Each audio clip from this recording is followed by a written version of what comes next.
राजकुमार भाटी जी आपसे पूछना चाहती हूँ, सिर्फ कॉन्स्टिट्यूशन उठाकर लहराने से, संविधान उठाकर पार्लियामेंट में लहराने से या बाहर रैली में लहराने से संविधान नहीं बचता।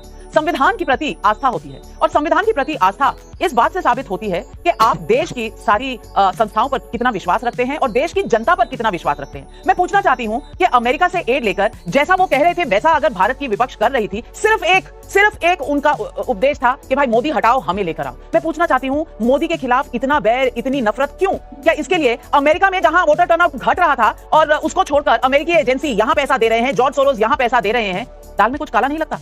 राजकुमार भाटी जब राहुल गांधी ने लंदन में स्पीच दी थी, नहीं राजकुमार भाटी जी जब राहुल गांधी ने लंदन में स्पीच दी थी कि यूरोप को, अमेरिका को देखना चाहिए, भारत में लोकतंत्र खत्म होता जा रहा है, आप लोग यहाँ आराम से बैठे हैं, ये नसीहत तब नहीं याद आई थी आपको? ये नसीहत अब याद आ रही है आपको जब चिड़िया चुग गई खेत? सवाल ये है कि तब आपको नहीं लगा था कि अमेरिका और यूरोप से मदद मांगना गलत है किसी भी लोकतंत्र के लिए, और वो भी भारत जैसे स्वाभिमानी लोकतंत्र के लिए? कह रहे हैं ये आम सी बात है, आप कह रहे हैं आम सी बात है, आप चाहते हैं अमेरिका हमारे देश के लोकतंत्र में हस्तक्षेप करे, यूरोप हस्तक्षेप करे, आप ये चाहते हैं?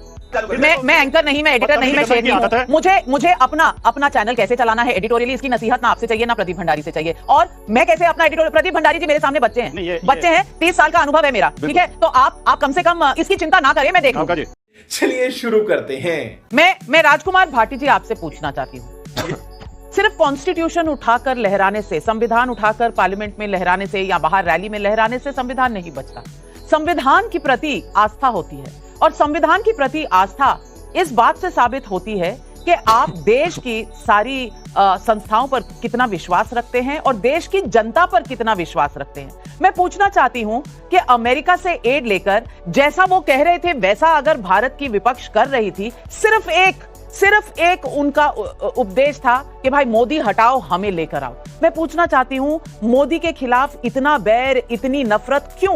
क्या इसके लिए अमेरिका में जहां वोटर टर्नआउट घट रहा था और उसको छोड़कर अमेरिकी एजेंसी यहां पैसा दे रहे हैं, जॉर्ज सोरोस यहां पैसा दे रहे हैं, दाल में कुछ काला नहीं लगता? नहीं, मैं नहीं मानता। नहीं, पहली बात तो मैं समझता हूं कि डोनाल्ड ट्रंप के बयान पे आप चर्चा कर रही हैं, पूरी डिबेट आपकी डोनाल्ड ट्रंप के बयान पे सीमित है। तो भारतीय जनता पार्टी को भी और हमारे मीडिया को भी डोनाल्ड ट्रंप को इतना सम्मान नहीं देना चाहिए और उनकी बात पर इतना विश्वास नहीं करना चाहिए, क्योंकि इस व्यक्ति ने जितना भारतीयों का अपमान किया है और भारत का अपमान किया है, उतना इतिहास में किसी ने नहीं किया। ये भारतीयों को बेड़ियों में और हथकड़ियों में जकड़ के और भूसे की तरह, पशुओं की तरह भर के वहां से भेज रहे हैं, उनका अपमान कर रहे हैं। अगर ये मोदी जी के इतने अच्छे मित्र हैं तो मोदी जी से टेलीफोन पे बात करके अगर कुछ गलत लोग आ गए हैं, इन्हें आप ले जाइए अपने, वो हमारे विमान में भी आ सकते थे जैसे दूसरे देशों ने बुलाए हैं अपने। दूसरी बात, अगर ट्रंप साहब अमेरिका में हाउडी मोदी कर सकते हैं और अगर मोदी जी इंडिया में नमस्ते ट्रंप कर सकते हैं, तो फिर जो बाइडेन की भी इच्छा हो सकती है कि भाई सरकार, अगर हमारे प्रधानमंत्री अमेरिका के चुनाव को प्रभावित करने का प्रयास कर सकते हैं, तो अमेरिका का भी विपक्ष जो है, दूसरा जो पक्ष है, वो उसने भी थोड़ी बहुत कोशिश की होगी। ये क्या हो गया?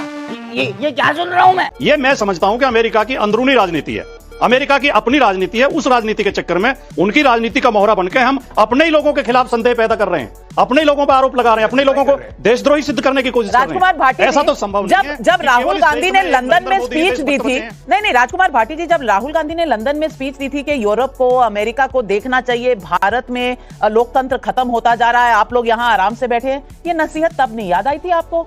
ये फंस गया सीएम। ये नसीहत अब याद आ रही है आपको जब चिड़िया चुग गई खेत? सवाल ये है कि तब आपको नहीं लगा था कि अमेरिका और यूरोप से मदद मांगना गलत है किसी भी लोकतंत्र के लिए, और वो भी भारत जैसे स्वाभिमानी लोकतंत्र के लिए? ये इतनी आम बात है नाविका जी, ऐसी बात, ये इतनी आम बात है। कोई भी देश ये कहता है तो अंतरराष्ट्रीय समुदाय से ये कहता है कि हमारे यहाँ लोकतंत्र खतरे में है, हम ही नहीं कह रहे, दूसरे देश भी कहते हैं। पलट की बात ये कोई बहुत बड़ा अपराध नहीं है। बांग्लादेश के अंदर हुआ था, कहीं जाके अगर हिंदुस्तान के अंदर होने की बात कर रहे थे, इन्हें क्या गंदी आदत है इन्हें। ये प्रदीप भंडारी को कितनी खराब आदत है इनकी। भैया प्रवचन थोड़ी रोके, 2.5-3 मिनट से आप कह रहे थे, आम बात कैसे हो सकती है? सत्ता पलट जैसे बांग्लादेश के अंदर हुआ, डोनाल्ड ट्रंप यूएस के प्रेसिडेंट है, कोई प्राइवेट इंडिविजुअल नहीं है, उनका बयान सरकार का आधिकारिक बयान होता है। तो अगर वो आधिकारिक रूप से कह रहे हैं कि तख्ता पलट करने के लिए राहुल गांधी के लोगों ने 180 करोड़ रुपए की फंडिंग ली थी, तो इसकी जांच हम करेंगे, वो फैक्ट देंगे। आम बात कैसे हो सकती है? क्या बांग्लादेश जैसे हालात आप हिंदुस्तान के अंदर चाहते हैं क्या? और कैम्ब्रिज एनालिटिका को भूल गए? याद करिए नविका जी, जब इन लोगों ने कैम्ब्रिज एनालिटिका का इस्तेमाल करा था, जिसमें वो एल्गोरिथम के जरिए हिंदुस्तान के इलेक्शन प्रोसेस को इन्फ्लुएंस करना चाहते थे। हर बार ऐसा हुआ है। चाइनीज से सीक्रेट एमओयू देश को नहीं पता। निकलेस बन को कह रहे हैं हिंदुस्तान इंटरफेयर करे। क्या देश के अंदर के भारी ताकतें इंटरफेयर करेगी? ऐसा नहीं है, पहली बार हुआ। हमने देखा है कि अमेरिकी इलेक्शन के अंदर भी कैसी बाकी ताकतों ने इंटरफेयर किया है। भाटी जी, नेशनल सिक्योरिटी की बात है, कोई नॉर्मल डोमेस्टिक पॉलिटिक्स की बात नहीं है ये। भाटी जी, आप कह रहे हैं ये आम सी बात है? आप कह रहे हैं ये आम सी बात है? आप चाहते हैं अमेरिका हमारे देश के लोकतंत्र में हस्तक्षेप करे, यूरोप हस्तक्षेप करे, आप ये चाहते हैं? हाँ,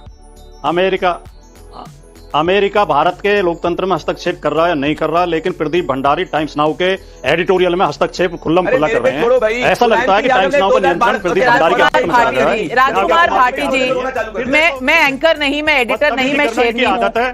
मुझे अपना चैनल कैसे चलाना है एडिटोरियली, इसकी नसीहत ना आपसे चाहिए ना प्रदीप भंडारी से चाहिए।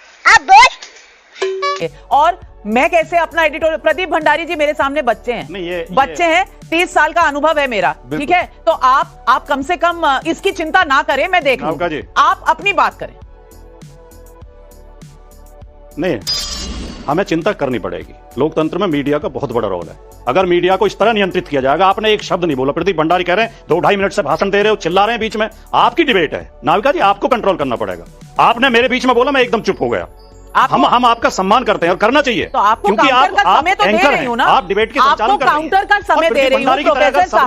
प्रोफेसर साहब काउंटर का समय स्कूल बाद में खोलिएगा, पहले डिबेट पर काउंटर कर लीजिए। आपको मैं आपकी शिष्या बन जाऊंगी। आपके स्वाभिमान को तुरंत ठेस पहुंचाती है। आपको जरा सा आईना दिखा दो, आप तुरंत नाराज हो जाती हैं। कमाल है, आप तुरंत नाराज हो जाती हैं। मैं नाराज ना हो रही, मैं महान आदमी वो होता है जो हर किसी से सीख लेता है। फिलहाल आप इतने नाराज होते हैं, मुझे मत सिखाओ। ये आप व्यंग में कह रही हैं।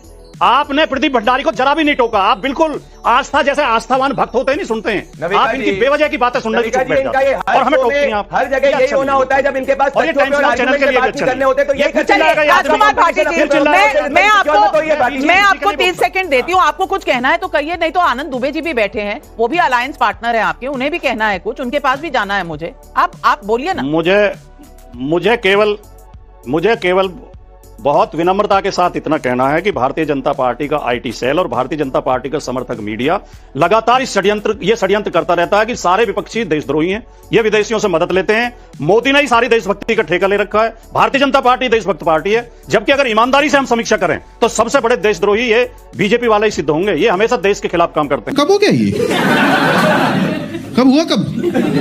चलिए, हमेशा ये आपकी राय है, बिल्कुल आपको पूरी स्वतंत्रता है ये कहने के लिए, लेकिन